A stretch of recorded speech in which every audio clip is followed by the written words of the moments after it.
Hello friends, welcome to English by heart. And जैसा कि मैंने आपको कहा था कि हम बात करेंगे अपने इस वीडियो में time, verb, tense, whatever you call it, right? Because as I explain कि time is nothing, time is just your actions, right? और जो एक्ट नहीं करते हैं उनके लिए समय नहीं होता है, राइट? और इसीलिए जब से आप पैदा हुए हो तब से क्या कभी भी ऐसा कोई समय आया है कि जब आपने कोई क्रिया ना करी हो? ऐसा कोई समय नहीं है कि जब आपने कोई क्रिया ना करी हो। इसलिए जब से आप पैदा हुए हो तब से आपका समय भी नहीं रुका है, राइट? और जिस दिन जिसका समय रुक जाता है ना, कहते हैं ना उसका काल आ गया है। और जिसने इस समय पर, मतलब जिसने भूत, भविष्य, वर्तमान से जो परे हो जाए उसको हमने क्या कहा है? महाकाल, राइट? अगर हमने जो वेदों में ऐसे ही नहीं लिखा हिंदी में या वेदों में कि हमने शिव को महाकाल कहा है। शिव का मतलब होता है जो जिसका ना अंत है ना आदि है, ना आदि ना अंत है जिसका, वही शून्य है, वही इका है जिसके भीतर बसा शिवा है, राइट?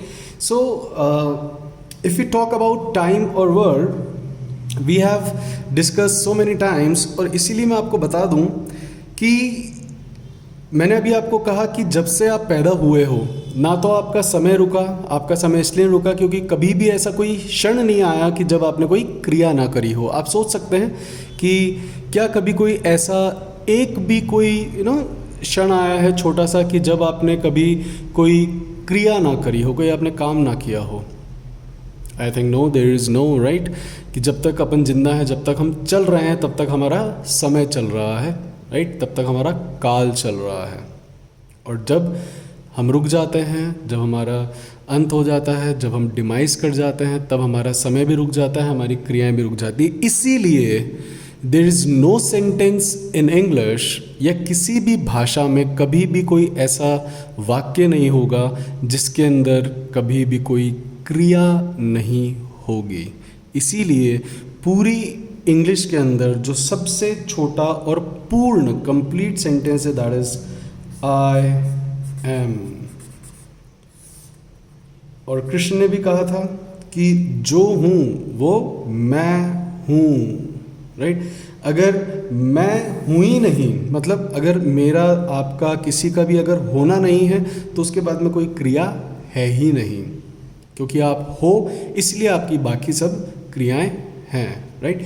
चलिए हम अपने टॉपिक को बढ़ाते हैं। सी, आप जैसा कि देख सकते हैं, I have written 2 words, simple and perfect. आज हम देखेंगे कि एक सिंपल टेंस में जो कि प्रेजेंट, पास्ट एंड फ्यूचर है उनमें, और परफेक्ट टेंसेस में क्या फ़र्क होता है। स्टूडेंट्स को आप देखिए, हम 2 ही तरीके के काम करते हैं। हमने कोई एक्शन या तो हम करते हैं या फिर हम उसको कंटिन्यू कर रहे होते हैं ना, तो कंटिन्यू को हम बाद में देखेंगे, बट अभी इस वीडियो के अंदर हम समझेंगे सिंपल और परफेक्ट को। सी, आपसे मैंने पूछा भी था कि व्हाट इज़ प्रेजेंट।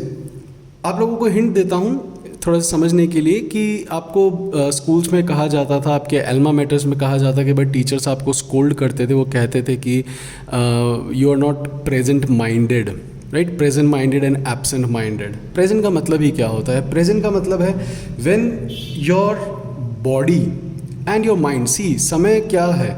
समय की अगर हम बात करते हैं, जैसे मैं अगर पास्ट की बात कर रहा हूँ तो पास्ट में मेरा शरीर नहीं जा रहा है। पास्ट में कौन जाता है? पास्ट में हमारा मन जाता है ना, तो मन का ही समय है, राइट?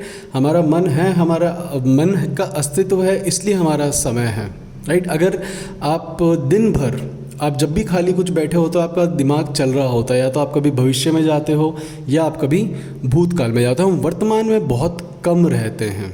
तो वर्तमान का मतलब होता क्या है? वर्तमान का मतलब है कि जब आपका आत्मा और आपकी शरीर दोनों एक स्थान पर है, या फिर आप ऐसा कह सकते हैं कि कोई भी ऐसा कार्य जो आपके साथ निरंतर है वो अभी तक ख़त्म ही नहीं हुआ। जैसे कि फॉर एग्जाम्पल अगर मैं कहूँ कि मैं इंग्लिश पढ़ाता हूँ, राइट? मैं पहले भी पढ़ाता था, आज भी पढ़ाता हूँ और आगे भी पढ़ाऊँगा, मतलब कि अभी तक वह ख़त्म नहीं हुआ है, वह मेरे साथ आज भी जुड़ा हुआ है। तो when your body and your mind, they are at one place, I repeat, when your body and mind they are together at one place, it is called present. And the work which is not completed yet, जो काम अभी तक ख़त्म नहीं हुआ है, या आप ऐसा कह सकते हैं कि ऐसी क्रियाएं, ऐसा कोई समय जिसके अंदर भूत भी है, ऐसा कोई कार्य जो आप भूतकाल में भी करते थे, वर्तमान में भी करते हो और आगे भी करोगे. फॉर एग्जाम्पल, हम सभी खाना खाते हैं, हम कल भी खाते थे, आज भी खाते हैं और आगे भी खाएंगे. Right. We all are Indians, हम सभी भारतीय हैं, हम कल भी भारतीय थे, आज भी हैं और आगे भी रहेंगे. हाँ, रहेंगे कि नहीं रहेंगे, जब नहीं रहेंगे तब वो पास्ट बनेगा, बट अभी तक जब मैं ये स्टेटमेंट दे रहा हूँ तब तक हम यही मानते हैं कि यस वो अभी तक मेरे साथ जुड़ा हुआ है, वो जो एक्ट है.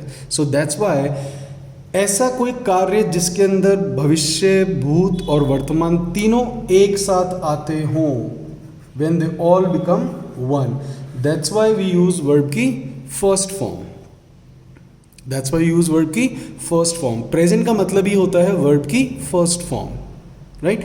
अब आप सेंटेंस इसके अंदर जो हम देखते हैं, जब भी कभी कोई सिंगुलर होता है, अगर आपका काम करने वाला सिंगुलर है, अगर आपके जो डूअर है या सब्जेक्ट है अगर वो सिंगुलर है, हम सब्जेक्ट की बात कर लेते हैं, हम बाद में देखेंगे कि what is the difference between subject and doer, कि अगर आपका सब्जेक्ट सिंगुलर है तब हम उसके साथ वर्ब के साथ एस या ई एस का यूज़ कर देते हैं. अगर वह प्लूरल है तो उसके साथ वर्ब के साथ एस ए एस नहीं लगता है. For example, Ram goes to school. Right. That means वह जाता है, कल भी गया था, आज भी गया है और आगे भी जाएगा. हाँ, अगर हम अपनी बात करें तो वी वेंट टू स्कूल, हम गए थे. आगे अब ना तो अब हम अभी जाते हैं, ना ही अब हम आगे जाएंगे. राइट. सो प्रेजेंट का मतलब ही होता है कि when any action which has the effect in past, present and future. For example, I play basketball, मैं कल भी खेलता था, आज भी खेलता हूँ और आगे भी खेलूंगा. यू प्ले पबजी, आप कल भी खेलते थे, आज भी खेलते और आगे भी कभी खेलोगे, मतलब the work is still there on your mind. Right. So that is called present and we use always verb की first form. Now let's talk about past. Past का मतलब होता है, when we talk about past, see past, जब भी अगर मैं कहूँ कि आप सोचिए कि आपने इस न्यू ईयर पर क्या किया था, तो अब आप देखिए, जैसे ही मैंने सेंटेंस बोला, आप यहाँ बैठे हुए हैं और आपका मन वहाँ गया है. पास्ट का मतलब है all your experiences, all your experiences, जितने भी आपके आज तक के अनुभव हैं वो सारे किस में हैं, वो सारे पास्ट में हैं. राइट. एंड पास्ट का मतलब, जब जैसे ही हमने कोई पास्ट की बात करी, तब आपकी आत्मा और आपका शरीर, आपका मन और आपका शरीर दोनों अलग होते हैं, they become two. So that's why we use verb की second form. We use verb की सेकेंड फॉर्म. एंड ये सेकेंड इसलिए भी है क्योंकि इसके अंदर प्रेजेंट भी तो है, because your past can not be without present. अगर आपका अभी प्रेजेंट नहीं है तो उसके आपका पास्ट हो ही नहीं सकता ना. जिसका प्रेजेंट ही नहीं है उसका कभी पास्ट हो ही नहीं सकता. राइट. सो इसीलिए वी ऑलवेज यूज वर्ब की second form. That is very simple. जो भी आपका एक्सपीरियंस हुआ है आज तक के, खत्म हो गया काम, that is simple past and that is verb की second form. Okay. When you talk about future, your future is also can not be without your present. But future क्या है? Future is all your desires. Future क्या है? They all are your desires. आपकी सारी महत्वाकांक्षाएं, कि मैं अभी तो लॉकडाउन चल रहा है, we all are not quarantine, but yes we all are confined to our houses at a particular place. We cannot roam, loiter so freely. हम इतना ज़्यादा loiter नहीं कर सकते. We cannot what you call saunter. Saunter is also a very good word, right? SAUNTER. सॉन्टर का मतलब भी होता है ऐसे ही घूमना, right? Okay, so we can not loiter, we can not ramble, we can not linger, we can not saunter, we can not wander freely, right, because of this pandemic, right? So हमारी desires हैं कि अब जब lockdown हटेगा तब मैं pizza खाऊंगा।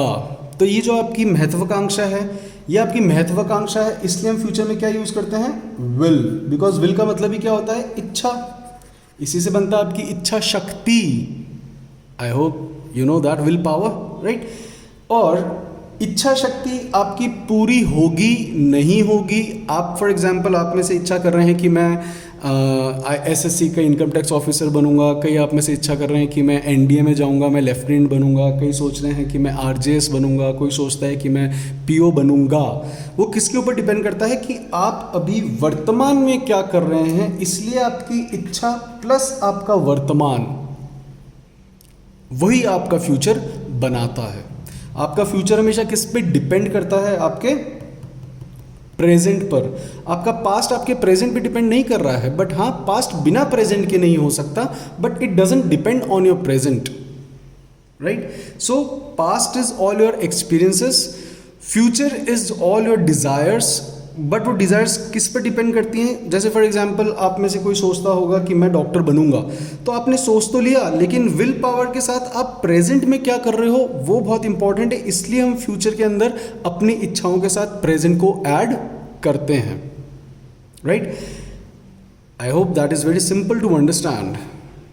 Okay, अब इन सभी की हमने कुछ सहायक क्रिया भी दे रखी कि अगर आप कभी कुछ नेगेटिव सेंटेंस बनाते हो तो वो आप सहायक क्रिया इनमें लें, क्योंकि आप देख सकते हैं प्रेजेंट और पास्ट ये दोनों ही ऐसे हैं सिंपल, जिनके अंदर कोई आपको सहायक क्रिया नहीं दिख रही है। तो इनके लिए हमने एक सहायक क्रिया दे रखी है। पास्ट की आप सभी को पता है, एक ही होती है, दैट इज डिड, कुछ करना। प्रेजेंट की होती है डू और डज। डज आपको पता ही है किस लिए लगा है? सिंगुलर के लिए, and do is for the plural, right?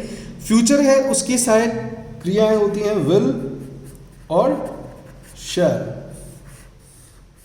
Okay, आप सभी को कुछ नहीं करना है, आप सभी को मुझे सिर्फ और सिर्फ एक छोटा सा एक्सरसाइज है आप सभी के लिए। अगर आप वो करते हो तो it would be very good for everyone, and खासकर वो बच्चे जो स्पोकन में भी अच्छा होना चाहते हैं। सी, स्पोकन की अभी तक मैंने बात नहीं करी थी, बट मैं आपको बता दूं, स्पोकन के लिए एक तो हमें चाहिए अच्छे शब्द, जिससे कि हम अपनी भावनाओं को बता सकें। अगर मुझे किसी को कहना है कि मेरे को चक्कर आ रहे हैं, तो मैं अब कैसे, जब तक मेरे पास वर्ड ही नहीं है, right?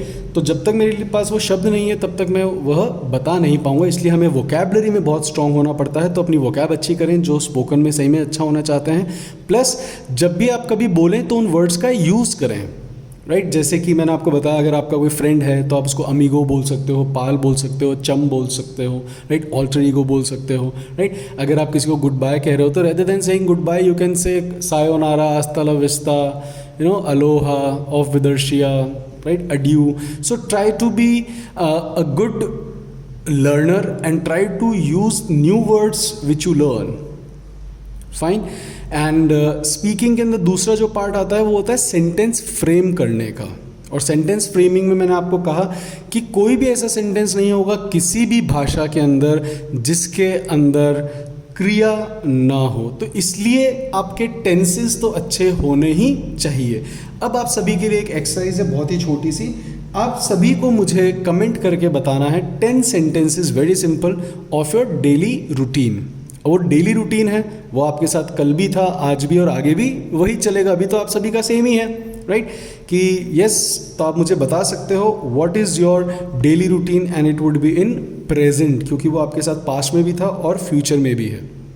That's why it is present, कि ना तो उसका कोई अंत है ना उसकी शुरुआत है, और वहाँ पर सब एक है, right? So this is a very small homework for you. If you want to clear your tenses and the usages, kindly start performing the tasks which I am giving you, right?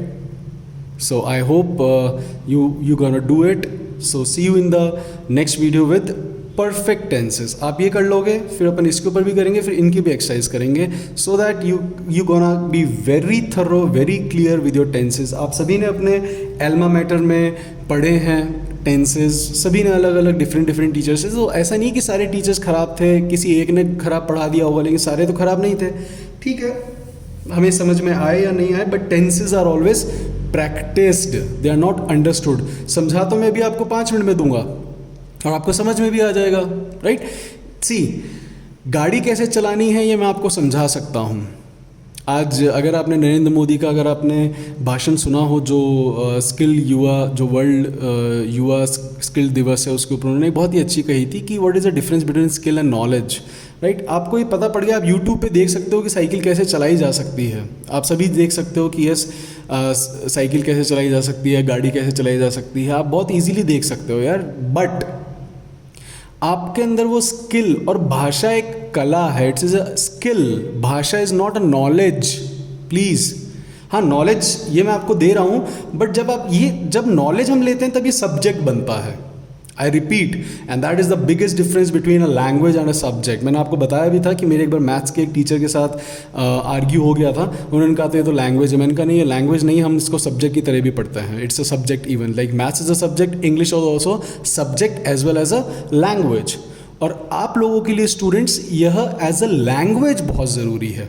इसीलिए आप सभी के, आप किसी भी paper को देख लीजिए, इंग्लिश का, चाहे आप बैंक का पेपर देख लीजिए, चाहे आप CDS का पेपर देख लीजिए, चाहे आप SSC का पेपर देख लीजिए, उसके ऊपर हमेशा क्या लिखा आएगा? Language, not subject. So language को अच्छा करने के लिए आप YouTube पर बहुत सारी चीज़ें देख सकते हैं, साइकिल कैसे चलानी, लेकिन जब तक आप चलाओगे नहीं तब तक आप उसको महारत हासिल नहीं कर सकते।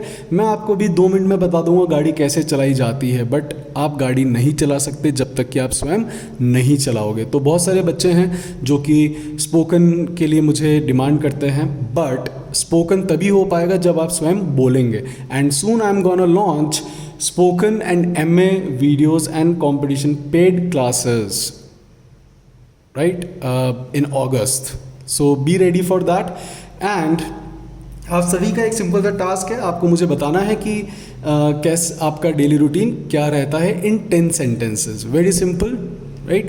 So I hope you gonna reply, right? And it would be for your betterment, not for me. I can tell you my daily routine, you know. सो जिन बच्चों को टेंसेस में प्रॉब्लम है, जिन जनों को नहीं समझ में आता है, so kindly we have to practise it. ये समझना नहीं है, इसको प्रैक्टिस करना है, right. So till then take care, Aloha.